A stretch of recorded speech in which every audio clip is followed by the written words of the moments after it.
sebentar lagi komitmen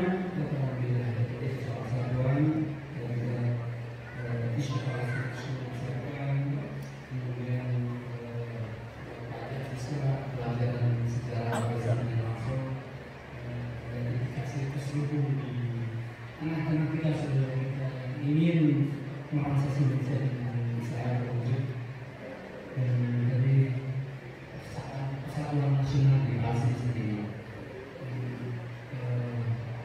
Kita ingat, saya ingat dulu waktu ke salah satu ormas gitu ya, beberapa waktu setelah Menteri Olahraga dan akan menjamin kebenaran Israel, kita ke salah satu ormas. Kemudian beliau itu mantan pimpinan saja. Nah, ketika ormas tersebut sudah dijelaskan, dia meninggi Israel junior ini. Tapi alhamdulillah sekarang ormas itu secara tegas menyatakan menentang kebenaran Israel. Baik, dengan juga berbicara berikutnya Pak Derajat, beliau mewakili Pak Komisi Demokrasi, beliau adalah diplomat media di Kementerian Luar Negeri dan menjalankan setelah bulan resmi promosi di diplomat. Assalamualaikum warahmatullahi wabarakatuh. Karena kita sedang mendukung Palestina dalam besar, dalam salam lebih semangat. Assalamualaikum warahmatullahi wabarakatuh.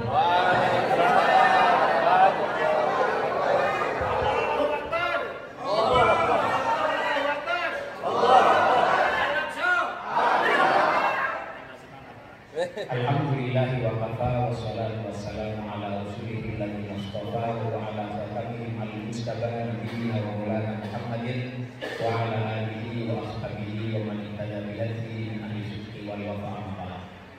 Yang sama-sama kita hormati Al-Imam Abdullah Yahya Mansur serta seluruh jajaran Aqsa wa Qiblat, wabil khusus Pak Moderator, rekan saya yang telah memberikan waktu kepada saya, para narasumber serta seluruh tamu undangan yang mudah-mudahan senantiasa dirahmati Allah Subhanahu wa taala. Pada sore hari ini kita atau siang hari ini kita bertemu untuk memperingati satu kegiatan yang sangat penting dalam sejarah Palestina, yaitu memperingati Nakbah Day atau Yaum Nakbah. Yaum Nakbah ini diperingati karena memang menjadi salah satu titik yang paling krusial dalam sejarah Palestina, yaitu terusirnya lebih dari 750.000 warga Palestina dari tanahnya sendiri, dari tanah nenek moyang mereka sendiri, dari tanah yang mereka miliki sendiri. Hal ini tentu menjadi sebuah nakbah, ya, malapetaka, yang itu sebelumnya diawali dengan kalah perangnya bangsa-bangsa Arab dengan Israel. Maka ada satu satu mitos bahwasanya katanya Jaish Israel itu Jaish la yuhzam, pasukan yang tidak pernah dikalahkan. Itu sebuah mitos yang sebenarnya masih diperdebatkan, karena kalau kita baca sejarah lebih lanjut, itu perang Arab Israel pada tahun 1948 itu adalah perang yang sebenarnya tidak imbang. Pasukan Arab itu jumlahnya jauh lebih sedikit dibanding pasukan Israel. Persiapan pasukan Arab juga tidak lebih baik daripada persiapan pasukan Israel. Kalau kita baca ada sebuah hasil kajian yang menarik menurut saya, diterbitkan oleh Al-Zaitunah Center, Markas Al-Zaitunah Lidirosat Al-Palestiniyah yang ada di Libanon. Itu diterbitkan kira-kira sepekan atau 2 pekan yang lalu. Itu ada satu tulisan yang menyebutkan mitos-mitos yang mengiringi Nakbah Day. Salah satunya adalah terkait dengan peperangan yang terjadi detik-detik sebelum Nakbah Day itu, yang selama ini membuat Israel itu seakan-akan dimitoskan menjadi sebuah pasukan yang tidak pernah dikalahkan atau tidak bisa dikalahkan. Tapi itu ternyata mitos yang patut dipertanyakan, karena faktanya peperangan saat itu adalah bukan peperangan yang memang seimbang antara bangsa Arab, meskipun jumlahnya banyak. Jumlah negara yang terlibat ada beberapa negara, dengan satu Israel didukung oleh sekutu-sekutunya. Tapi data-datanya ada di situ, silakan dirujuk di Markas Az-Zaitunah di Dirasat Al-Palestiniyah yang disebutkan mengenai hal ini. Nah, masyarakat muslimin, ya, para hadirin yang dirahmati Allah Subhanahu wa taala, kalau kita lihat Nakbah Day sangat menyakitkan, maka masa-masa setelahnya itu adalah bagaikan Nakbah Yaumiyah atau Syibhul Yaumiyah, Nakbah atau petaka yang seakan-akan terus terjadi hampir setiap hari sampai hari sekarang.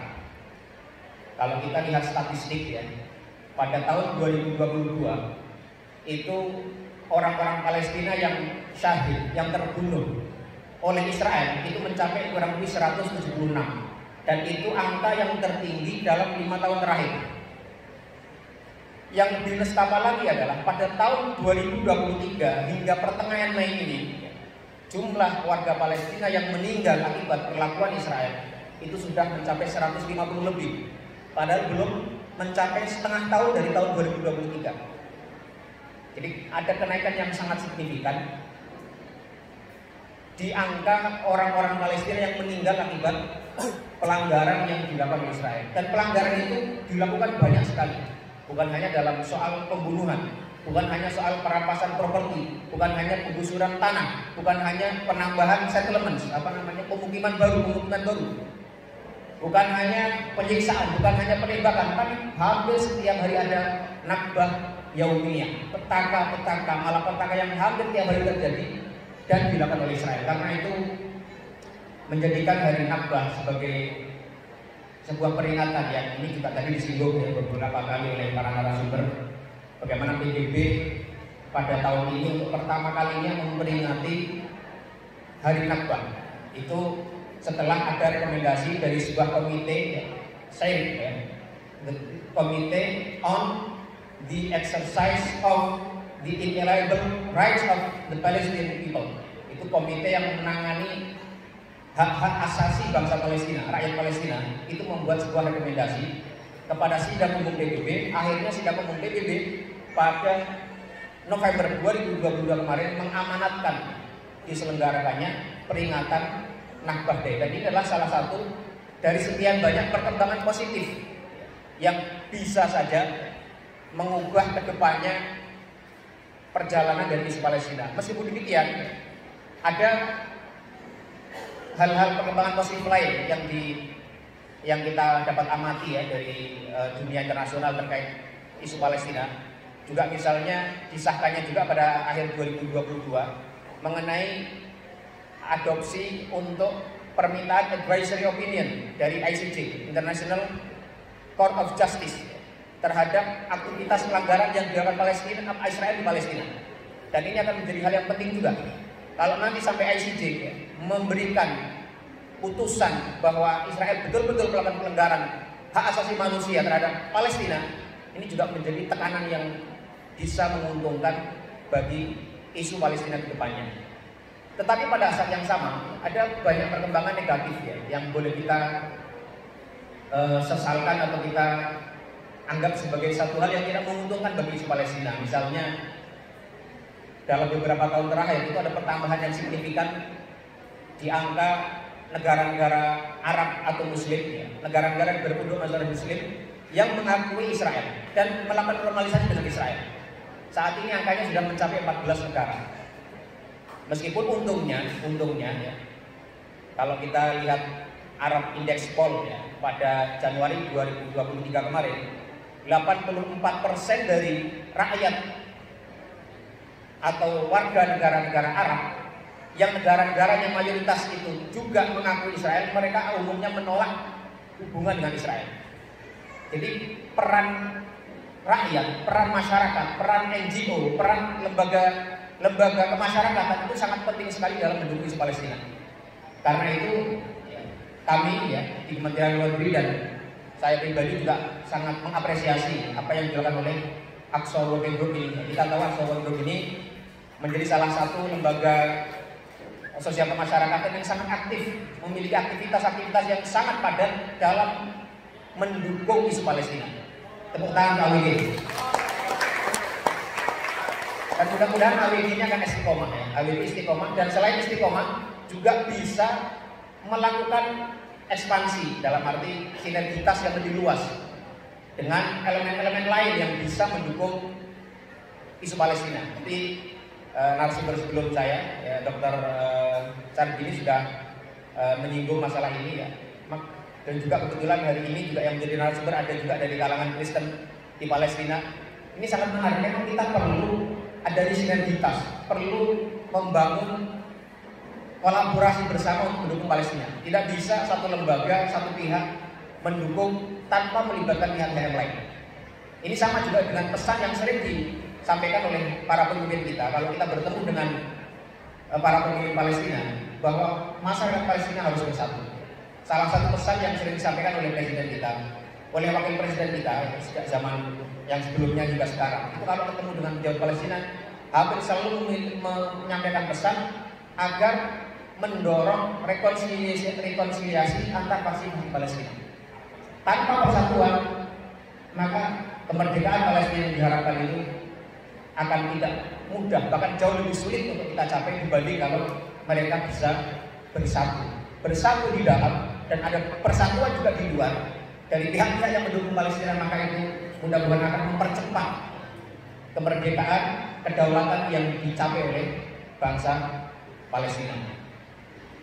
Jadi sekalian kembali pada indikator-indikator ya. Tadi kalau indikator positif sudah kita jelaskan sekilas, kemudian indikator negatif ya, tadi contohnya misalnya banyaknya negara-negara yang semakin banyak yang melakukan normalisasi dengan Israel. Kemudian ada hal lain, yaitu adanya atau naiknya kembali kelompok ultra kanan di pemerintahan Israel. Sejak naiknya Netanyahu pada November 2022, kemudian dia juga memiliki koalisi dari kalangan ultra kanan. Ada menteri-menterinya yang sangat ekstrim itu seperti Smotrich, ya, kemudian Genggever ya. Itu semakin membuat proses atau upaya mencapai perdamaian Palestina itu semakin jauh. Tapi ini ada hikmahnya juga. Kalau di zaman sebelumnya, ketika partai ultra kanan belum seperti sekarang di pemerintahan Israel, demikian pula saat itu di Amerika kebetulan juga yang menjadi presiden adalah Trump ya. Itu ada percepatan yang luar biasa yang membuat indikator-indikator yang negatif dalam persepsi kita terhadap isu Palestina itu semakin meningkat. Ya, misalnya bagaimana Trump ya, atau Amerika berperan dalam tadi normalisasi beberapa negara Islam, negara Arab yang gabung dengan Israel atau mengakui Israel. Kemudian bagaimana pemerintah Amerika juga mengakui Yerusalem sebagai ibu kota Israel. Kemudian bagaimana Amerika juga memindahkan konsulatnya ke Yerusalem, kedutaannya di Yerusalem. Ini adalah sebuah indikator-indikator negatif yang ini tampaknya dengan naiknya ultra kanan di tabung kepemimpinan di Israel, itu membuat beberapa negara tidak lagi memiliki rasa yang sama dengan masa-masa sebelumnya. Jadi dalam setahun atau 2 tahun terakhir ini ada sikap yang lebih tegas yang disampaikan oleh negara-negara di dunia ini yang lebih menganggap Israel dalam konteks yang lebih negatif, karena memang sikap politik kebijakan yang diambil oleh pemerintah Israel saat ini itu banyak yang sekali secara kentara merugikan bangsa Palestina. Nah, hadirin yang dirahmati Allah Subhanahu wa taala, mungkin hal terakhir yang bisa sampaikan kalau di undangan disampaikan agar kami menyampaikan tentang bagaimana peran dan posisi Indonesia terkait isu Palestina. Kami ingin tegaskan sekali lagi bahwasanya Indonesia ya, karena itu sejalan dengan konstitusi Indonesia, kita hingga saat ini tidak pernah berpikir untuk membuka hubungan dengan Israel. Ini ditegaskan berkali-kali oleh Bapak Presiden, juga oleh Ibu Menlu. Kita konsisten mendukung bangsa Palestina dan tidak berpikir untuk membuka hubungan diplomatik dengan Israel hingga saat ini. Mudah-mudahan sampai ke depan, sampai Palestina merdeka, itu tidak akan berubah. Karena itu adalah pesan dari konstitusi kita. Memang kemarin ya kayak kasus adanya event FIFA Under 20 itu sempat ada riuh ya, kericuhan, ada riuh rendah mengenai isu ini, tetapi tegas kalau Kemlu selama ini juga selalu menyampaikan sikap posisi yang tegas pemerintah dan Indonesia negara tidak akan pernah lepas dari mendukung bangsa Palestina dan tidak berpikir ya, untuk membuka hubungan dengan Israel sebelum Palestina mendapatkan kedaulatan dan kemerdekaannya. Ya, itu tegas sekali. Kemudian hal lain ya, ini mungkin yang terakhir, kita sudah melakukan banyak hal ya, pemerintah sudah melakukan beberapa upaya dalam mendukung Palestina. Dari sisi politis misalnya, kita selalu ingin agar isu Palestina ini tidak hilang dalam percakapan di dunia internasional. Kita tahu isu global itu terus berubah ya. Misalnya tahun 2022 ada perang Rusia Ukraina yang itu membuat isu Palestina semakin meredup. Tetapi Indonesia selalu berupaya agar isu Palestina tidak pernah hilang dari peredaran percakapan di dunia internasional. Menjadi satu isu global yang terus menjadi pembahasan bersama, meskipun tentu tantangan-tantangan masih banyak, meskipun ya tidak mudah pula untuk benar-benar mendukung isu Palestina secara ideal sehingga mereka dengan segera mendapatkan kemerdekaannya. Itu yang pertama. Yang kedua, secara ekonomi yang pemerintah Indonesia melakukan beberapa upaya. Salah satunya kita sudah membebaskan pajak kurma dan zaitun dari Palestina. Ini sejak tahun 2019 kalau tidak salah secara resmi kita sudah melakukan itu, dan ini membuat impor kita zaitun dan kurma dari Palestina itu meningkat drastis. Ini bagian dari upaya pemerintah Indonesia dalam mendukung Palestina. Kemudian dari sisi sosial budaya kita juga melakukan banyak upaya pelatihan ya, capacity building terhadap warga Palestina. Yang kita catat lebih dari 2.000 warga Palestina sudah pernah mendapatkan capacity building dari Indonesia yang menghabiskan anggaran kurang lebih dari 124 miliar ya, atau lebih dari 9 juta US dollar untuk pelatihan kepada bangsa Palestina. Di tahun 2022 kita juga memberikan bantuan kemanusiaan ya, untuk penanganan COVID di Palestina sekitar 14,4 miliar rupiah. Itu semuanya adalah bagian dari dukungan yang diberikan oleh bangsa Indonesia, pemerintah atas nama bangsa Indonesia secara keseluruhan untuk mendukung bangsa Palestina. Dan dukungan itu tidak ada artinya kalau tidak juga mendapatkan sokongan dan dukungan dari kalangan masyarakat seperti yang dilakukan oleh Aqsa Working Group ini. Barangkali ini yang bisa kita sampaikan. Wassalamualaikum warahmatullahi wabarakatuh.